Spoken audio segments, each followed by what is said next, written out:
Breaking news చూస్తున్నాం. గాంధీ భవన్ లో TPCC విస్తృత స్థాయి సమావేశం ముగిసింది. టీపీసీసీ చీఫ్ మహేష్ కుమార్ అధ్యక్షతన భేటీ జరిగింది. ఈ సమావేశానికి మంత్రులు, ఎమ్మెల్యేలు, ఎమ్మెల్సీలు హాజరయ్యారు. ప్రజా పాలన విజయోత్సవ సంబరాలపై చర్చించారు. అలాగే రాబోయే స్థానిక సంస్థల ఎన్నికలపై కూడా చర్చ జరిగింది. అటు డిసెంబర్ మొదటి వారంలో నిర్వహించే బహిరంగ సభకు రాహుల్, ప్రియాంక గాంధీని ఆహ్వానించాలని నిర్ణయించారు.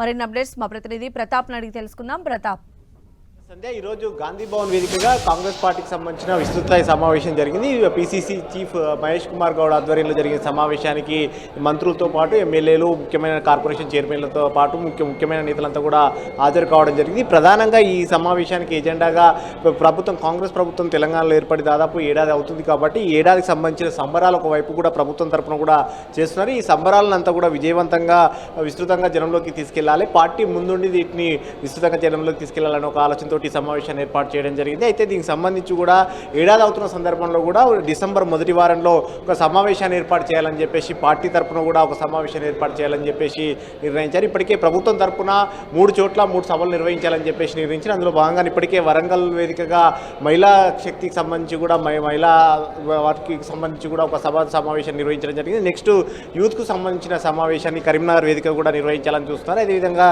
రైతాంగానికి సంబంధించిన సమావేశాన్ని మహబూబ్నగర్ వేదిక కూడా నిర్వహించాలని చెప్పేసి ఇప్పటికే ఒక ప్రభుత్వం నిర్ణయం తీసుకుంది. కాబట్టి వీటికన్నిటికీ కలిపి కూడా పార్టీ తరఫున ఒక సమావేశాన్ని నిర్వహించాలి. ప్రజాప్రభుత్వం ఏర్పడి 1 ఇయర్ అవుతుంది కాబట్టి ఇచ్చిన హామీలన్నిటి కూడా నెరవేర్చే దిశగా కాంగ్రెస్ ప్రభుత్వం ముందుకు అడుగులేస్తుంది. రైతు రుణమాఫీకి సంబంధించి 18,000 కోట్లు విడుదల చేయడం కానీ, అదేవిధంగా మిగతా అంశాలకు సంబంధించి మహిళలకు సంబంధించిన ఆర్టీసీ ప్రయాణం కానీ, అదేవిధంగా 500 రూపాయలకి గ్యాస్ సిలిండర్ కానీ, ఇట్లా కొన్ని అంశాలకు సంబంధించి కాంగ్రెస్ ప్రభుత్వం ఇప్పటివరకు ఏవేవైతే విజయవంతంగా చేసింది వాటిని అన్నింటినీ, ముఖ్యంగా ఉద్యోగాల కల్పన, ఈ అంశాలన్నింటినీ కూడా జనంలోకి విస్తృతంగా తీసుకెళ్లాలని చూస్తున్నారు. వీటితో పాటు బీసీ కులగణన అనేది దానికి సంబంధించి కూడా ప్రభుత్వం ఇప్పటికే సామాజిక ఆర్థిక సర్వే పేరుతో ఇప్పటికే విస్తృతంగా ఒక సర్వే చేస్తున్న పరిస్థితి ఉంది. కాబట్టి దీనికి సంబంధించి కూడా కాంగ్రెస్ పార్టీ ముందుండి దీన్ని ముందుకు తీసుకెళ్లాలి. ఖచ్చితంగా దీనికి సంబంధించి ఎక్కడెక్కడైతే ఎవరెవరికైతే ఏమైనా అనుమానాలు ఉన్నా వాటికి సంబంధించి కానీ, అదేవిధంగా ఇమ్యూనేటర్లకు సంబంధించి కానీ వారికి దగ్గరగా ఉండి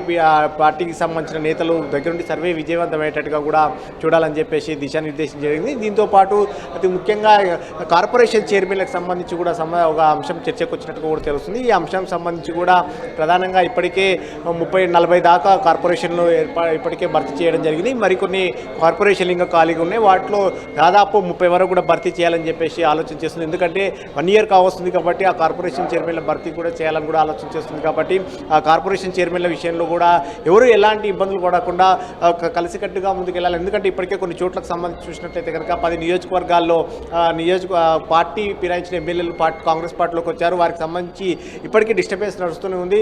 ఈరోజు కూడా గాంధీ భవన్ వేదికగా పటాన్ చెరుకు సంబంధించిన గూడెం మైపాల్ రెడ్డి పైన కూడా ఆ నియోజకవర్గం నుంచి, అక్కడ నుంచి కాంగ్రెస్ పార్టీ నుంచి పోటీ చేసిన కాటా శ్రీనివాస్ గౌడ్ తీవ్రమైన కామెంట్స్ చేయడం జరిగింది. ఆరోపణలు చేస్తూ కూడా మైపాల్ రెడ్డి పైన తీవ్రమైన కామెంట్ చేస్తూ కాంగ్రెస్ పార్టీ సభ్యత్వం ఉందా అంటూ కూడా ఆరోపణలు చేశారు.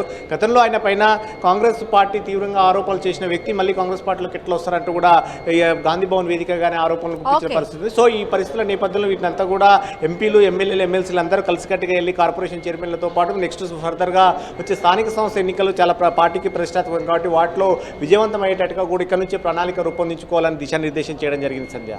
రైట్ ప్రతాప్.